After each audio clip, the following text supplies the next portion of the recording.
구원에 관한 얘기를 좀 해보도록 하겠습니다. 이런 구원은 사실은 굉장히 어려운 얘기입니다. 왜 그러냐면 우리가 신학교를 들어가 보면 구원론이 한 학문이잖아요. 예. 구원이라고 하는 것이 너무 방대합니다. 구원의 서적만 다뤄도 이제 뭐 부르심부터 시작해서 뭐 쭉 있지 않습니까? 그것만 해도 너무 양이 방대합니다. 하지만 조금 협의적인 의미로 얘기를 좀 하고 싶습니다. 좁은 의미로 한번 정의를 한번 해보죠. 구원이 뭡니까? 구원이라고 하는 것은 말 그대로 그냥 쉽게 이해하면 어디에 빠져있는 사람을 건져냈다. 이렇게 단순하게 이해할 수가 있을 것 같습니다. 인간을 구원한다는 얘기는 인간이 어디에 빠져있었어요. 도무지 헤쳐나올 어디에 빠져있었는데 거기에서 건져낸 것이다. 이걸 그냥 좁은 의미로 구원이라고 이해할 수 있습니다. 그러면 인간이 어디에 빠져있냐 말이에요. 자, 먼저는 성경은 하나님을 구원의 하나님이라고 여러 차례 얘기하고 있습니다. 출애굽기 15장 2절에 여호와는 나의 힘이요 노래시며 나의 구원이시로다. 그는 나의 하나님이시니 내가 그를 찬송할 것이요 내 아버지의 하나님이시니 내가 그를 높이리로다. 아멘. 시편 27편 1절에 여호와는 나의 빛이요 나의 구원이시니 내가 누구를 두려워하리요. 여호와는 내 생명의 능력이시니 내가 누구를 무서워하리요. 시편 28편 8절에 여호와는 그들의 힘이시요 그의 기름 부음 받은 자의 구원의 요새이시로다. 하나님은 우리 주님은 구원의 하나님이십니다. 우리를 구원하시겠다. 이게 하나님의 작정이셨습니다. 그래서 중요한 것은 우리가 살펴봐야 될 것이 어디에서 구원받는가, 우리가 어디에 빠져 있습니까? 성경을 통해서 한번 확인해 보겠습니다. 사무엘하 22장 4절에 내가 찬송받으실 여호와께 아뢰리니 내 원수들에게서 구원을 받으리로다. 우리가 원수 가운데 사로잡혀 있었습니다. 거기서 건져겠다는 거죠. 예레미야 15장 20절 21절에 내가 너로 이 백성 앞에 견고한 노성벽이 되게 하리니 그들이 너를 칠지라도 이기지 못할 것은 내가 너와 함께하여 너를 구하여 건집니다. 여호와의 말씀입니다. 내가 너를 악한 자의 손에서 건지며 무서운 자의 손에서 구원하리라 라고 되어 있습니다. 악한 자의 손에서, 무서운 자의 손에서 우리가 바로 여기 빠져 있습니다. 여기서 건져내겠다 이렇게 언급했습니다. 두 번째 에스겔 37장 23절을 보니까 그들이 그 우상들과 가증한 물건과 그 모든 죄악으로 더 이상 자신들을 더럽히지 아니하리라. 내가 그들을 그 범죄한 모든 처소에서 구원하여 정결하게 한즉 그들은 내 백성이 되고 나는 그들의 하나님이 되리라. 그들의 모든 그 범죄한 그 모든 처소에서 그들의 죄 가운데서 건져내겠다 말씀하십니다. 시편 68편 20절에 하나님은 우리에게 구원의 하나님이시라. 사망에서 벗어남은 주 여호와로 말미암았군요. 우리가 구원이라고 표현할 때 대부분 죄와 사탄과 사망 가운데서 건져냈다 이 표현을 쓰지 않습니까? 우리가 익숙하게 쓰는 표현입니다. 죄 가운데서 우리를 건지고 사망 가운데서 우리를 건지고 사단의 손아귀에서 우리를 건진다 표현을 씁니다. 이 말이 그대로입니다. 우리가 바로 이 가운데 있습니다. 우리는 죄인이고 사단의 자녀이고 하나님을 떠나서 죽어있던 하나님과 원수된 존재였습니다. 바로 이 상태입니다. 요것 때문에 모든 문제가 왔다는 것을 지금까지 계속 살펴봤습니다. 그럼 우리가 어디에서 건진받아야 되냐? 바로 여기서 건진받아야 된다. 꼭 볼 수가 있습니다. 그래서 구원의 좁은 의미로 굳이 좀 본다고 하면 바로 여기에서 건진받는 것이 구원이다라고 얘기할 수가 있습니다. 성경은 이 구원을 할 구원자가 유일하게 그리스도이신 예수님이라고 얘기하고 있습니다. 이사야 19장 2절에 20절에 이것이 애굽 땅에서 만군의 여호와를 위하여 징조와 증거가 되리니 이는 그들이 그 압박하는 자들로 말미암아 여호와께 부르시겠고 여호와께서는 그들에게 한 구원자이신 보좌를 보사 그들을 건지실 것입니다. 마태복음 1장 21절에 아들을 낳으리니 이름을 예수라 하라. 이는 그가 자기 백성을 그들의 죄에서 구원할 자의 심이라 하니라. 요한복음 10장 9절에 내가 문이니 누구든지 나로 말미암아 들어가면 구원을 받고 또는 들어가며 나오며 꼴을 얻으리라. 사도행전 4장 12절에 다른 이로서는 구원을 받을 수 없나니 천하 사람 중에 구원을 받을 만한 다른 이름을 우리에게 주신 일이 없음이라 하였더라. 구원의 유일한 이름이 그리스도이신 예수님이십니다. 어떻게 하면 구원받느냐? 우리는 믿음으로 구원받는다고 하는 것을 정확하게 알고 있습니다.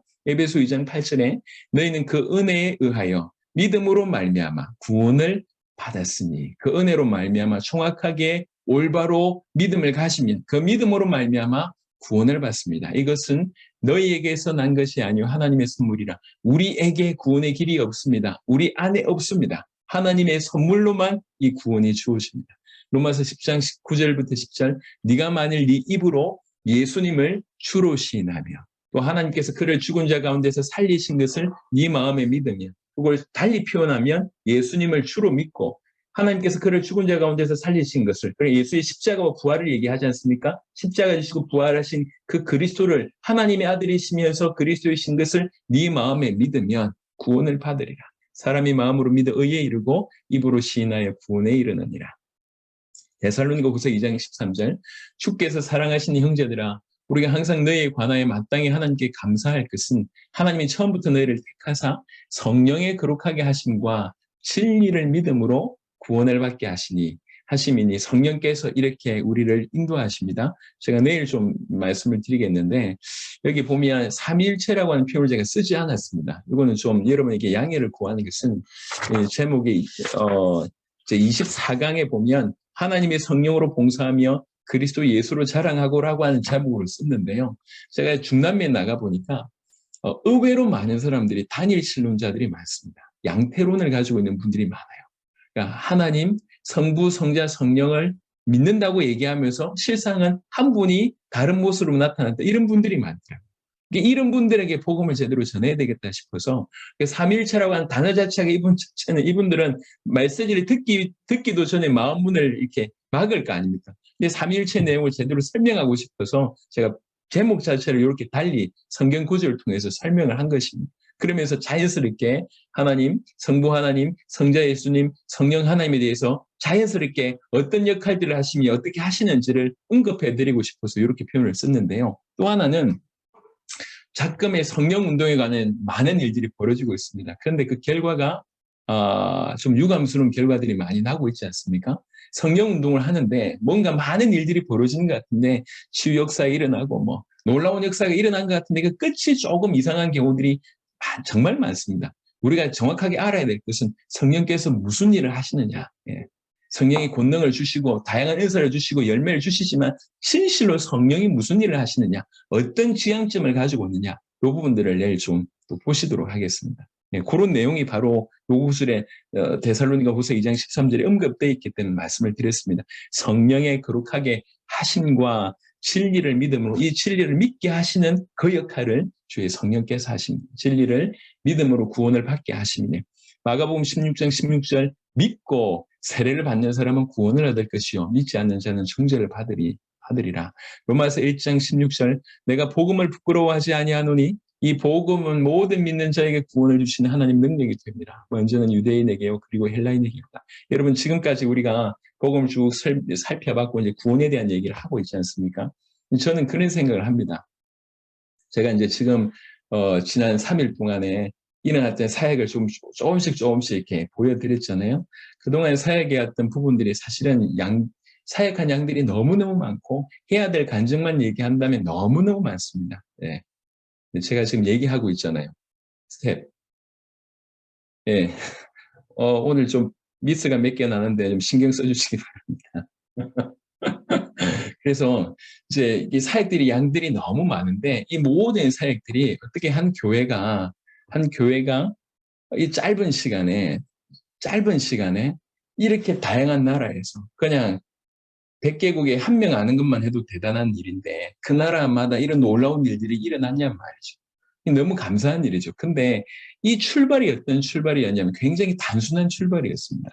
그게 이제 제 안에서 일어난 게 단순한 게 뭐냐면 어떻게 봤냐면 이 복음이라면 세계를 살릴 수 있다. 이렇게 저는 받아들였습니다. 예. 제가 해외 나간 유일한 이유는 세계복음을 해야 되겠다고 하는 마음으로 나갈 수 있었던 이유는 그때 당시에 어떤 재정 상황도 안 좋았습니다. 그리고 이제 교회 규모도 그렇게 크지 않았고요. 단임 목사가 이렇게 주의를 자주 비운다는 어떤 그런 인식들이 좋지 않은 그런 인식들이 있는 상황이었습니다. 하지만 그 어떤 것도 준비된 것이 없었지만 그럼에도 불구하고 제가 전 세계로 나갈 수 있었던 이유는 하나밖에 없습니다. 이 복음이면 세계를 살릴 수 있다. 이 마음이었어요. 이 예수님이 하나님의 아들 그리스도라고 하는 이 복음이라고 하면 전 세계를 살릴 수 있겠다라고 제 마음에 아주 깊이 들어왔습니다. 그래서 제가 만나줬던 사람들이 굉장히 많은데 그들 중에는 수준 높은 분들이 굉장히 많습니다. 제가 지난번에도 언급을 드렸는지 모르겠지만 엘살바도르에 처음 갔는데 엘살바도르에 가장 영향을 끼치는 이제 목사님, 우리나라로 얘기하자면 뭐 생전에 우리 조윤기 목사님이나 목하는 목사님 정도의 레벨이에요. 그 엘살바도르 좁은 땅에 10,000개 교회 정도를 컨트롤하고 있는 분이니까요. 그리고 96년인가 97년도에 한국에 와서 여의도 순복음교회에서 집회를 했다고 하니까, 말씀을 전했다고 하니까 굉장히 큰 분이죠. 그분을 만났어요. 여기 들어가는데 이미 입구부터 그 사이즈가 보통이 아니었어요. 교회 안에 방송국이 있고 여튼 그랬습니다. 그분을 딱 만났는데, 딱 만나서 이제 첫 마디가 왜 왔냐고 물어보더라고요. 엘살바도르. 왜 왔어? 이렇게 물어보는 거예요. 주변에 부목사님들 계시고. 그때 제가 복음 전하러 왔습니다. 우리나라에 복음 있는데 뭐 무슨 얘기냐? 제가 이야기로는 성경에서 복음은 이렇게 얘기합니다. 성경 구절 찾아주면서 한 10분, 15분 메시지 쭉 전했어요. 다짜고짜. 그분이 어떤 분이든지 상관없이 다짜고짜. 이분이 메시지를 쭉 들으시더니 얘기했습니다. 내가 믿는 바가 너와 다르지 않다. 이 복음으로 우리나라 살려달라고 얘기하셨어요. 예. 교회 세우러 왔냐? 교단 만들려고 왔냐? 뭐 단체 만들려고 왔냐? 이렇게 물어보셨는데 그거 아니고 복음 전하러 왔습니다. 이렇게 얘기했어요. 또 어떤 곳에 갔는데 니카라과였던 것 같습니다. 방송을 해야 된대요. 생방송으로. 뭐 그런가 보다 싶었습니다. 한 10분이면 된대요. 그래서 질문 요거 하겠대요. 그런가 보다 싶었습니다. 딱 앉았는데 사이즈가 너무 큰 거예요. 카메라 막 들이대고 생방송 1시간짜리였어요. 그리고 질문을 전혀 예상치 못한 질문들을 쏟아내기 시작을 합니다. 제가 만나진 사람들이 저보다 모든 면에서 뛰어난 수많은 사람들을 만났습니다. 제가 시간이 되면 내일 그 미국에서 집회했던 영상을 조금, 제가 볼 때 굉장히 좀 촌스러운데 촌스러운 어떤 모습으로 집회한 게 있는데 그래도 좀 시간이 나면 조금 보여드리고 싶은데요. 제 앞에 너무 많은 큰 사람들, 능력 있는 사람들, 대단한 사람들 많이 만났습니다. 분명히 조건적으로 훨씬 갖춰져 있습니다. 지난 그 우간다 갔을 때, 갔을 때 그 전에 저희가 어디를 갔다 왔냐면 콩고를 갔다 왔습니다. 콩고는 누굴 만났냐면 국무총리를 만났어요. 국무총리 만나고 국무총리실에 들어가는데, 야, 이게 얼마나 삼엄한지요. 몸수색 몇 번 하고, 우리 팀들 중에 양복 안 입은 친구가 있어요. 아예 못 들어가게 만들더라고요. 그런 마음으로 들어가서 그 국회 안에서 이렇게 국무총리 만나는데 그것도 얘기하더라고요. 왜 왔냐고 얘기하는 거예요. 분명히 대단한 사람들을 만났지만 제 마음에 항상 저 밑바닥에 깔려있는 생각은 이 복음이면 당신을 살릴 수 있다. 이 복음이면 당신 나라 살릴 수 있다. 이 복음이면 전 세계 살릴 수 있다. 그 마음이 제 마음을 사로잡고 있었습니다. 그게 전부였습니다. 제가 지금 이렇게 목이 쉬어라 여러분한테 계속 얘기하는 이유는 여러분 보셔서 알겠지만 조금 그래도 좀 예민하신 분들은 깊이 보실 거 아닙니까? 저희가 조직이나 아니면 경제력이나 아니면 제가 가지고 있는 타고난 탤런트나 능력 때문에 이 일이 된 것이 아니라는 걸 여러분들 눈치채셨을 겁니다. 아닙니다. 우리가 갖춘 게 하나도 없어요. 하나도 없습니다. 제가 기필코 얘기합니다. 하나도 없습니다. 2019년에 85개국 160명의 각 나라 대표들이 한국에 왔습니다. 한국에 와서 제일 놀란 것 중에 하나가 뭐냐면 복음 가득한 교회가 안 크네. 이게 제일 놀란 소식이에요. 본인들이 생각할 때 한 10,000명씩 10만 명씩 모일 큰 교회인 줄 알았는데 자기들한테 와서 자기들이 제대로 찾아주고 힘을 다해서 경제적으로 서포트를 하니까 좀 여유 있는 교회인 줄 알았던 모양이에요. 아닙니다. 교회가 크지 않습니다. 뭐 중형교회라고도 할 만큼의 수준도 못 됩니다. 안 큽니다. 가지고 있는 것이 하나도 없습니다. 그런데 이렇게 하나님께서 전 세계적으로 짧은 시간에 이런 일을 하게 하신 이유는 하나입니다. 복음에 대한 가치입니다. 복음이 이렇게 큰구나라고. 저희 복음을 전하면 사람들이 특별히 목회자들이나 선교사님들은 굉장히 웃기게 생각합니다. 네. 아니 그걸 몰라요. 뭐 이런 식의 반응입니다. 아니 그건 몰랐단 말이에요. 이렇게 얘기합니다. 예. 여러분 이 차이가 상당합니다. 여러분 아까 말씀드렸던 부분을 조금 더디어서 얘기하고 한 5분 정도 더 얘기하고 말씀을 좀 마무리할 것 같은데, 여러분 지금 성도들이 과연 아까 말씀드렸던 누가복음 18장에 말씀드렸던 그런 믿음을 소유하고 있는가? 정말 예수님이 나의 그리스도로 내 모든 문제를 끝내셨다고 믿고 있는가? 그렇지 않습니다. 정말 그렇게 내 모든 문제가 끝났다고 믿는 사람들은 정말 주를 위해서 살 수밖에 없습니다. 고린도후서 5장을 한번 보겠습니다. 성경을 펼쳐보세요. 고린도후서 5장. 17절은 여러분 너무 유명한 말씀, 잘 아는 말씀이잖아요. 고린도후서 5장 15절 보겠습니다. 그가 모든 사람을 대신하여 죽으심은 살아있는 자들로 하여금 다시는 그들 자신을 위하여 살지 않고 오직 그들을 대신하여 죽었다가 다시 살아나신 이를 위하여 살게 하려 함이라, 이렇게 되어 있습니다. 굉장히 중요한 얘기입니다. 우리 주님이 왜 죽으셨냐? 죽으신 이유가 이렇습니다. 살아있는 자들로 하여금, 우리를 얘기합니다. 구원받은 우리가 더 이상 자기를 위해서 살지 않게 하고 오직 그를 위하여, 주를 위해서 살게 하려고 우리 주님이 대신 죽으셨다, 이렇게 얘기합니다. 우리 주님이 죽으신 이유가 이렇다고 얘기하고 있습니다. 그래서 구원받은 우리가 자기를 위해서 사는 것은 불법입니다. 엄밀하게 얘기하면. 그런데 오늘날 기독교인들의 모습 속에는 자세하게 보세요. 전부 자기를 위해서 사는 것이, 너무 이렇게 극단적으로 얘기를 좀 드린 것 같아서 좀 죄송하긴 하지만, 제가 볼 때는 전부 자기를 위해서 사는 경우들이 많습니다. 심지어 자기를 위해서 예수를 이용합니다. 자기를 위해서 복음을 이용합니다. 자기 필요를 채워주는 도깨비 방망이 정도로 생각하고 있습니다. 그래서 울고 짜고 하면서 무조건 얻어내야 되는 거예요. 금식을 하든지 뭐든지 해서 막 어떻게 하든지 얻어내려고 하는 것이 오늘날 신앙생활의 모습의 부분들이 많습니다. 끝났다고 믿지 않습니다. 내 모든 문제가 그의 십자가로 끝났구나 믿어지는 사람은, 내 모든 인생은 끝났구나 믿어지는 사람은 참으로 그분을 위해서 삽니다. 어떻게 주를 위해서 살까? 어떻게 주님이 다시 오심을 위해서 내 인생을 드릴까라고 생각할 수밖에 없는데, 그냥 예수 믿는다고 얘기하면서도 여전히 자기를 위해서 뭔가 서브해주는 분들로 생각하고 있다고 하면 이건 예수 믿는 게 아닙니다. 여러분, 우상을 왜 섬기죠? 우상의 특징 중에 하나가 하나같이 못났습니다. 하나같이 무섭게 생겼어요. 근데 그 우상을 왜 섬기냔 말이에요. 그 우상이 자기를 지켜줄 것 같아서 섬기는 거예요.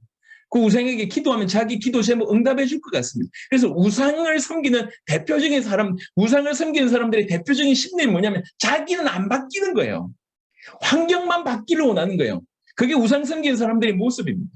자기는 전혀 바뀌지 않고 환경 바뀌기를 원하는 것이 그게 우상 섬기는 것의 어떤 모습입니다. 자기를 위하여. 근데 오늘날 기독교인들의 모습 속에 이게 너무 다반사했습니다. 자기를 위하여. 자기는 전혀 바뀌지 않으면서 응답만 일어나고 역사만 일어나고, 그래서 그걸 위해서 예수를 이용합니다. 불신자들이 우상을 섬기는 수준과 똑같이 교회 안에서 예수를 섬기고 있다는 거죠. 마치 그 예수님을 우상처럼 섬기고 있는 것으로 보여질 수 있습니다. 그게 큰 충격입니다.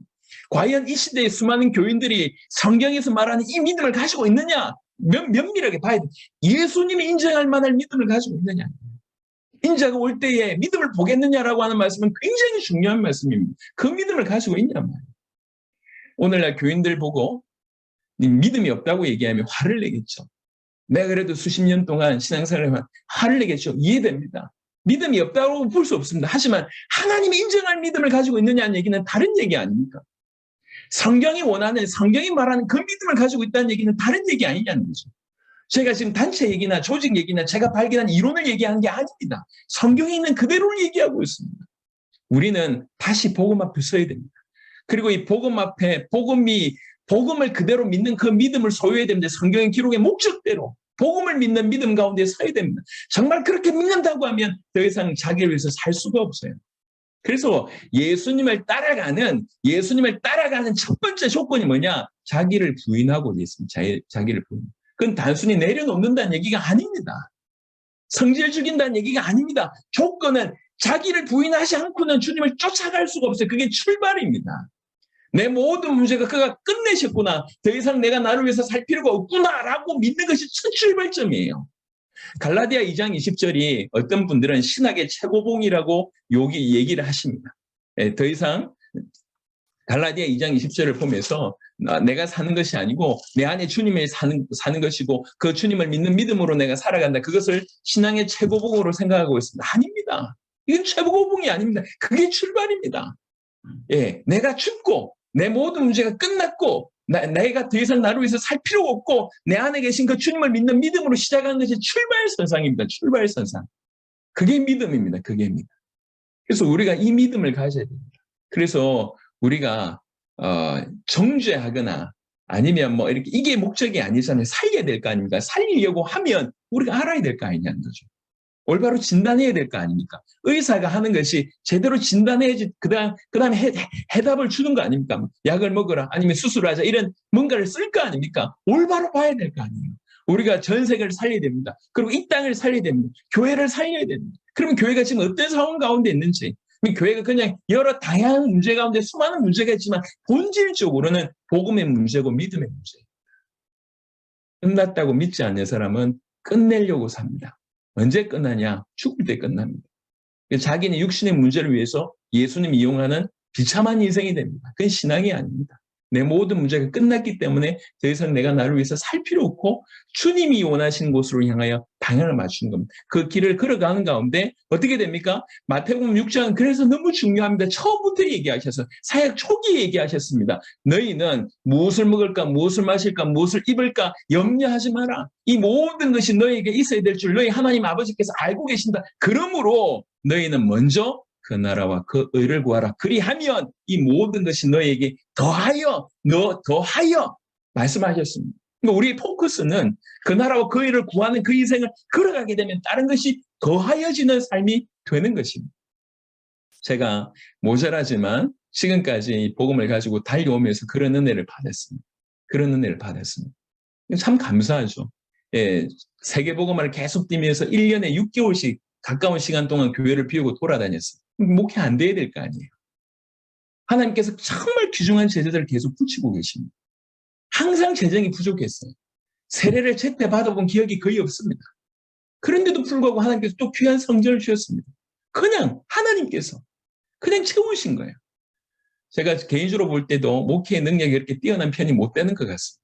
그럼에도 불구하고 하나님의 세계복음화 중에 계속 문을 여셨습니다. 여러분, 우리는 올바른 복음과 복음에 대한 믿음을 소유해야 되고 올바로 복음을 전해서 올바로 믿게 하는 역할을 우리는 해야 됩니다. 그러면서 주어진 것이 구원입니다. 그래서 구원을 받았다고 하는 것은 마지막 결론으로 구원을 받았다고 하는 것은 너무 놀라운 일입니다. 신명기 33장 29절에 이스라엘이여 너는 행복한 사람이로다. 여호와여 여호와의 구원을 너같이 얻은 백성이 누구냐. 그는 너를 돕는 방패시오 네 영광의 칼이시로다. 네 대적이 너에게 복종하리니 네가 그들의 높은 곳을 밟으리로다. 우리가 받은 구원이 이렇게 큰 구원입니다. 이 큰 구원을 우리가 깨달아야 되겠습니다. 빌립보 2장 15절에 그러므로 나의 사랑하는 자들아 너희가 나 있을 때뿐만 아니라 더욱 지금 나 없을 때에도 항상 복종하여 두렵고 떨림으로 너희 구원을 이루라. 이건 건설 구원을 얘기하는 것이 아닙니다. 이미 구원은 이미 주어졌고 아직 완벽하지는 않습니다. 완전하지는 않습니다. 영원한 하나님의 나라에서 완벽하긴 하지만 아직 완전하지는 않습니다. 영원한 하나님의 나라에서 그 완전함을 우리가 받을 수 있겠죠. 그래서 이 구원을 어떻게 해야 되냐? 항상 복종하고 두렵고 떨림으로 이루어가라고 얘기합니다. 우리가 바로 이렇게 이 큰 구원을 받은 자로 살아야 되는 것이 당연하지 않겠나 싶습니다. 여러분, 하나님의 은혜가 끊어지면요. 정말 가장 중요한 것을 무가치하게 여깁니다. 복음 얘기하고 믿음 얘기하고 구원 얘기하고 이걸 그냥 기초라고 생각합니다. 깊이도 없으면서 왜 그걸 기초라고 얘기하는지는 도무지 이해를 못하겠습니다. 우리가 일평생 영원히 산다는데 우리가 얘기할 수 있는 이름이 예수 이름이어야 되고 복음이어야 될 것인데 또 어떤 분들은 얘기합니다. 왜 성도 하나님 얘기 안 하고 성경 하나님 얘기 안 하냐. 저는 지금 세미나를 짧은 시간에 하는 것이고요. 제가 내일 말씀드리겠지만 우리가 그리스도를 계속 얘기할 수 있는 것은 성령의 역사 아니면 불가능합니다. 성령께서 우리로 하여금 계속 그리스도를 조명시켜 주신 이게 바로 성령의 조명이 있기 때문에 가능한 것이고 또 하나님을 알 수 있는 최고의 길이 그리스도를 통했습니다. 그 그리스도께서 아버지 하나님을 보여주십니다. 우리가 그리스도에 집중하면 집중할수록 삼위일체 하나님을 가장 잘 누린다고 볼 수가 있어요. 삼위일체를 부인하는 사람이 아닙니다. 상대적으로 설명을 많이 안 하기 때문에 그것을 이제 이렇게 너무 가벼이 여기는 거 아닌가? 그렇지 않습니다. 오히려 삼위일체 하나님을 가장 잘 알기 위해서라도 우리는 예수께 집중해야 된다 생각합니다. 오늘 하나님께서 저와 여러분들에게 크신 은혜를 부어 주셔서 마지막 때 세계복음화의 큰 역할을 여러분들이 감당하게 되기를 그리스도 예수 이름으로 축원합니다. 하나님, 모전한 종의 입술을 통해서 말씀 전달하게 하심을 감사합니다. 주님, 꼭 들어야 될 말씀들이 이들에게 계시되도록 축복하여 주옵시며 이들을 통해서 정말 나라와 민족과 전 열방이 실제로 살아난 은혜 있도록 역사하여 주옵소서. 우리 주 예수 그리스도 이름으로 기도드렸습니다. 아멘.